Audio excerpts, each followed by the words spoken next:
শীতকালে ঘুম থেকে উঠে আপনাদের কার কি করতে ইচ্ছা করে একটু বলেন তো গাইস।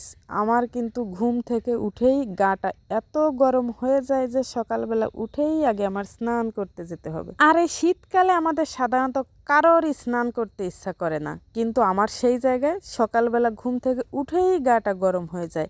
এই গা গরম হয়ে যাওয়ার জন্য কিন্তু আলাদা একটা টিপস আছে। অবশ্যই আমি আজকে সেই টিপসটা আপনাদের সাথে শেয়ার করব। হ্যালো এভরিওয়ান, শুরু করছি আরেকটা নতুন ভিডিও। আশা করি ভিডিওটা সবার অনেক বেশি ভালো লাগবে।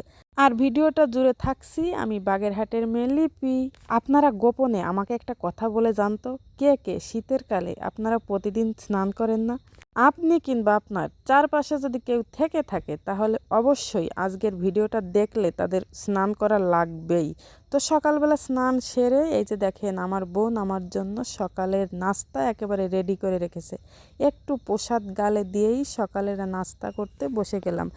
একেবারে গরম গরম রুটি আর হচ্ছে সাথে কফি। এমন একটা লক্ষ্মী বোন যদি আপনাদের ঘরে থাকে তাহলে অবশ্যই আমার মতো আপনারাও ভাগ্যবান। এমন নাস্তা রেডি করে সামনে নিয়ে আসবে।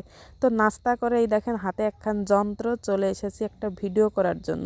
অনেকের প্রশ্ন, গাইস আমাকে কে ভিডিও করে দেয় বলেন? প্রতিদিন 6টা 7টা ভিডিও কাকে আমি ভাড়া করে রাখবো ভিডিও করার জন্য? আমার ভিডিও আমিই করি। আপনারা যারা কন্টেন্ট ক্রিয়েটার আছেন সবার যদি এমন একখান যন্ত্র থাকে তাহলে ভিডিও করার জন্য কোনো অসুবিধা হবে না। ভিডিও করে এসে আমার বোনকে একটু আমি বিউটিশিয়ানের কাজ করে দিচ্ছিলাম।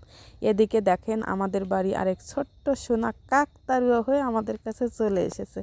আমরা প্রত্যেকে কিন্তু একে নিয়ে অনেক মজা করি। আমার ভাইয়ের ছেলে, তবে সে কিন্তু আমরা মজা করি এই জন্য আমাদের উপর একটুও রাগ হয় না, বরং আমাদের সাথে ও থাকতে অনেক বেশি পছন্দ করে। কালকে হচ্ছে আমার বর সাহেব কিছু ফল নিয়ে এসেছিল, কিন্তু ধোয়া হয়নি। সব ফলগুলো ধুয়ে তারপরে রেখে দিলাম, যখন ইচ্ছে তখন আমার ছেলে খেয়ে নিবে। তারপরে এসেছি একটু মার কাজে সাহায্য করতে।